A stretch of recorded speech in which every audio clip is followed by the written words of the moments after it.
정신들 차리. 전 국민을 상대로 수조 원을 챙긴 전설급 사기왕 노상천.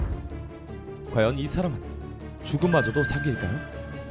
담당 경찰차장은 납치되고 자신이 진범이라며 수사를 방해하고 사건 현장마다 출석률 개근상조하는 빌런에 거의 은행을 통으로 들고 튄 노상천은 생사도 잘 모르겠는 상황. 이렇게 정신없이 흘러가는 혼란의 사건 속에서 과연 변호사 출신 형사 구도하는 모든 걸 밝혀낼 수 있을지 미끼 파트 2 잘 빠졌다는 예고편에서 함께 알아보시죠. 노상천 관련된 사람이 연쇄적으로 살해되는 사건. 이 살인의 목적은 노상천을 나타나게 하는 거. 어디 필리핀으로 튄 거 아니야? 살아있죠, 노상천.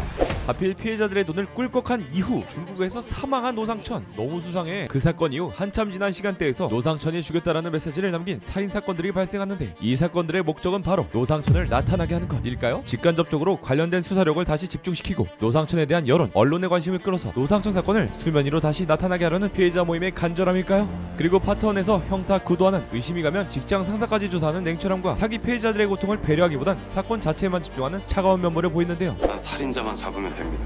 그게 내 일이에요. 당신들이 사기를 당하든 말든 관심 없습니다.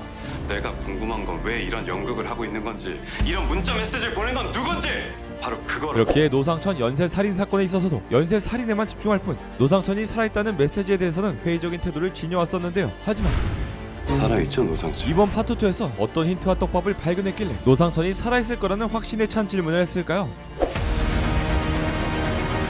노상천 죽었잖아. 진짜 죽었다고.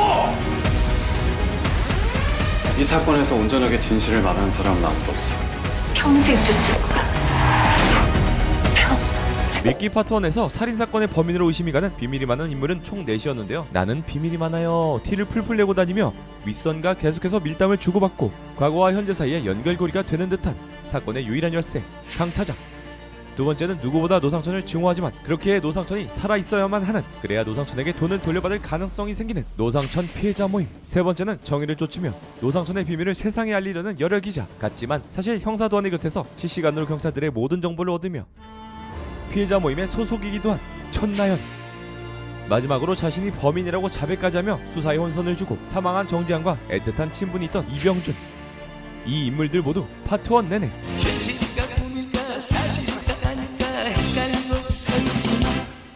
아주 궁금하게 오묘한 이야기들만 이어왔는데요. 파트 2에서 드디어 모든 진실이 밝혀질 것으로 보입니다. 그리고 이어서 등장하는 노상천 연쇄살인 사건의 첫 번째 피해자 정소람. 여기 우리 비서. 지난번에 한번 봤지? 국회의원 비서였지만 노상천의 감시자 역할로 있다가 결국엔 노상천의 애인이자 최측근의 자리까지 하게 된 그녀. 파트 1 마지막 부분에선 자신도 노상천에게 속은 거라면서 피해자 단체에 잠입하게 되는데요. 순진한 피해자 단체원들은 그녀를 결국 받아들이지만 알고 보니 정소람이 이곳에 찾아온 것 또한 노상천의 계획이었죠. 정소람은 그런 피해자들의 뒤통수를 세게 치고 도망갔는데요. 권력자들의 장기말로만 이용됐던 정소람이 처음으로 노상천에게 반기를 들며 버림받게 되는 것일까요?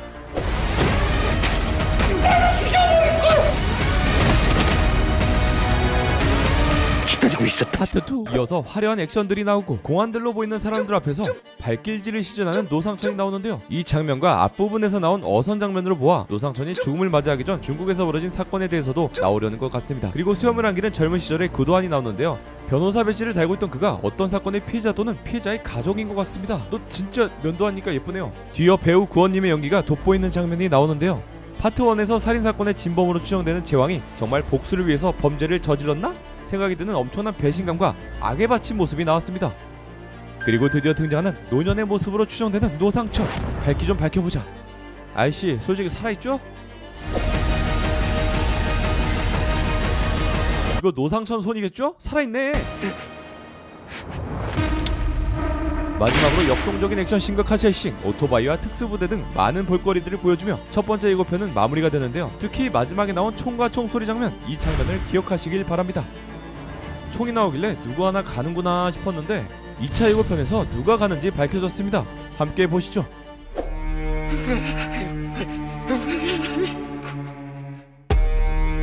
진실. 이 사건에서 온전하게 진실을 말하는 사람은 아무도 없어. 결국 죽은 사람들한테서 진실을 찾아내야 돼. 애초에 살인사건 수사를 제대로 했으면 그 죽음은 막을 수 있었잖아요. 이제 본격적으로 진실에 접근하려는 도안은 과거의 사건들에 대해 본격적으로 관심을 가질 것으로 보입니다. 나연이 도안에게 살인사건 수사를 제대로 안 해서 죽음을 못 막았다며 도안 탓을 하는데 이 어이없는 표정 보세요. 지금 누구들 때문에 이 고생을 하는데 아무튼 이 나연의 죽음 대사 이후에 나오는 사람 강종원 차장. 저는 의도적으로 이런 순서로 예고편을 만든 것 같은데요. 조금 전에 제가 말씀드린 차량 총성신이 다시 나옵니다. 흐리게 보이는 룸미러 속 얼굴 아마 강 차장일 것으로 추측되는데요. 왜 이렇게 젊어 보이지? 이후에 나오는 차량을 자세히 보시면 번개 모양 헤드라이트가 보입니다. 사실 작품 내내 강 차장이 타고 다니던 차량은 23년형 K8이었습니다. 하지만 재앙의 지인들로 추정되는 괴한들로 인해 K8은 뚝배기가 모두 깨져버리게 되고 강 차장은 MR을 보내주게 되죠. 안녕히 계세요, 여러분. 이후 강 차장은 GV를 타고 떠나는 도안을 부러운 눈빛으로 쳐다봅니다. 강 차장의 드림카 GV 70인지 80인지 모르겠다. 그리고 미끼 파트 1 마지막 장면을 보면 강 차장은 새로운 차량을 임시로 타고 다닌 것 같은데요. 네, 여기서 뒤에 보이는 백라이트 어디서 많이 본 모양이죠. 그리고 차량 내부의 아날로그 계기판과 깔끔한 대시보드의 외관으로 미루어 보아 이 차종은 바로 번개 모양 라이트가 특징인 16년형 올류 K7인 것으로 보입니다. 그리고 다시 이 장면으로 돌아와 보면 같은 차종에서 울리는 총성 룸미러 속 얼굴.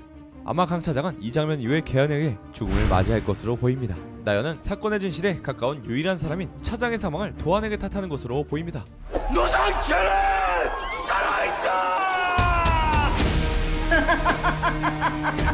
이어서 등장하는 이병준은 극도로 흥분한 모습으로 심플한 PPT를 발표하고 있는데요. 자세히 보시면 그의 오른손에 묻어있는 핏자국 누군가를 이미 해한 것으로 보이죠. 그리고 잠깐 보이는 백발의 남성 혹시 나이든 노상천? 그리고 보이는 중국 할아버지의 여권 나이든 노상천? 노상천 관련된 사람들이 연쇄적으로 살해되는 사건. 이 살인의 목적은 노상천을 나타나게 하는 거. 하고 싶은 말이 뭐야 그래서?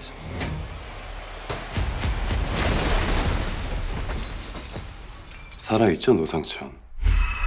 네, 드디어 공개된 사고 이후의 노상천의 모습이 나옵니다. 죽은 줄로만 알았던 노상천이 눈을 뜹니다. 노상천 있는 곳 기다리고 있었다. 진짜 죽여버릴 거야. 범인들이 당신을 찾은 진짜 이유. 난 그게 좀 궁금한데. 거래합시다. 이거 구도안이 던진 미끼야 우리한테. 물고 물리는 미끼 배신하면 나 죽는 거야. 최후의 덫은 누구의 것인가? 누가 감히 내 뒤통수를 경찰 조사를 받는 노상천과 누군가와 거래를 시도하는 구도안의 모습. 그리고 그런 도안이 미끼를 던졌을 것이라 의심하는 어떤 세력. 예고편에서만 봤을 땐 아직 노상천은 살아있는 것으로 보이고 그런 노상천을 밖으로 유인하기 위한 구도안의 두뇌 싸움이 이어질 것으로 보입니다. 여러분은 어떻게 보셨나요? 예고편을 너무 잘 만들었네요. 영화 한 편을 보는 것 같고요. 특히 음악에 맞춰 편집된 사운드 플레이가 너무 절묘해서 좋았습니다. 근데 노상천 정말 살아있을까요? 아, 나 파트 2 공개되자마자 결말부터 보고 싶은데 궁금하시다면 쿠팡 플레이 시리즈 미끼를 쿠팡 플레이에서 확인하세요. 미끼 4월 7일 금요일 저녁 8시 공개 쿠팡 플레이.